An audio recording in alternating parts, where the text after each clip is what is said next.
Hello everyone. ఈరోజు నేను చేయబోయే వీడియో ఏంటంటే పిగ్మెంటేషన్ గురించండి.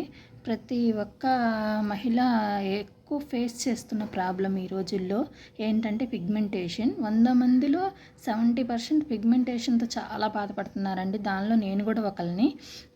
నాకు పిగ్మెంటేషన్ వచ్చి 2 ఇయర్స్ పైన అయిందండి. నేను ఎంతోమంది డాక్టర్లకు ఎన్ని చూపించుకున్నా తగ్గలేదండి. తర్వాత నేను మా ఫ్రెండ్ సజెషన్ చేసింది ఈ క్రీమ్ వాడితే తగ్గుతుంది అని. నేను ఈ క్రీము మన అపోలోలో తీసుకున్నానండి. ఈ క్రీమ్ వాడటం వల్ల చాలా రికవరీ అయింది. అంటే పూర్తిగా తగ్గటం అనేది లేదు, కానీ చాలా రికవరీ అయితే అయ్యాను. బాగా పనిచేసిందండి ఈ క్రీము. ఈ క్రీము డీటెయిల్స్ అవి చూద్దామా? ఇక చూడండి ఒకసారి. క్రీమ్ నేమ్ అది. ఇది కాస్ట్ కూడా మనకి చాలా తక్కువే పడుతుందండి. ఇది 100 రూపీస్కి ఇచ్చారండి మనకి. చాలా తక్కువ. మనం వాడే క్రీముల కన్నా చాలా తక్కువ కాస్ట్ అనమాట. క్రీమ్ వాడటం వల్ల చాలా బెనిఫిట్ ఉంది. నాకైతే బాగా రికవరీ అయ్యాను. ఈ క్రీము ఎలా రాసుకోవాలి ఏంటి అనేది మీకు ఇప్పుడు నేనైతే చెప్తాను. ఇది ఓన్లీ నైట్ వాడాలండి. మనకి మంగు మచ్చలు ఎక్కడైతే ఉన్నాయో అక్కడే ఈ క్రీమ్ అప్లై చేసుకొని నైట్ పడుకునేటప్పుడు అప్లై చేసుకొని పడుకోవాలి. ఎర్లీ మార్నింగ్ లెగంగానే చల్లని నీళ్ళతో ఫేస్ అది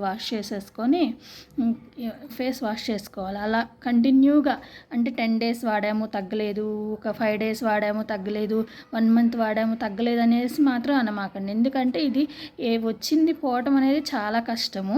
ఇది 3 మంత్స్ కోర్సు, 6 మంత్స్ కోర్స్ లాగా ఉంటుందండి. ఈ క్రీమ్ అనేది మనం కంటిన్యూగా రాస్తూ ఉంటేనే తగ్గుతుంది. ముఖ్యమైన విషయం ఏంటంటే ఈ క్రీమ్ వాడేటప్పుడు మనం ఎండకి వెళ్ళకూడదండి. ఎండలో వెళ్తున్నప్పుడు మనం మాస్క్ యూజ్ చేయాలి, లేకపోతే ఏదో ఒకటి లేడీస్ చున్నీస్ ఇలా ఫేస్కి ఇలా పెట్టేసుకొని అలా వెళ్ళాలి. అంతేగాని ఎండకి తిరిగితే మళ్ళీ క్రీమ్ అప్లై చేసినందులో ఉపయోగం లేదు, తగ్గలేదని మీరు అనకూడదు. అదొక విషయం. ఇంకో విషయం ఏంటంటే ఇది వాడేటప్పుడు చాలా జాగ్రత్త అండి. వేరే చర్మంకి తగలకుండా ఓన్లీ మంగు మచ్చలు ఉన్న చోటే మనం అప్లై చేసుకుంటూ ఉండాలి. ఇలా 6 మంత్స్ వాడుతూ ఉంటే చాలా తొందరగా తగ్గే అవకాశాలు ఉంటాయండి.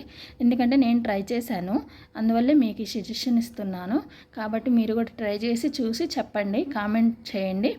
మీకు కానీ ఈ వీడియో నచ్చినట్టయితే లైక్ చేయండి, సబ్స్క్రైబ్ చేయండి, షేర్ చేయండి. ఎంతోమందికి యూస్ఫుల్ అవుతుందండి. దీనివల్ల సైడ్ ఎఫెక్ట్స్ అయితే ఏమి లేవు. చాలా బాగుంది. నేను వాడి చెప్తున్నాను మీకు. Okay, thank you.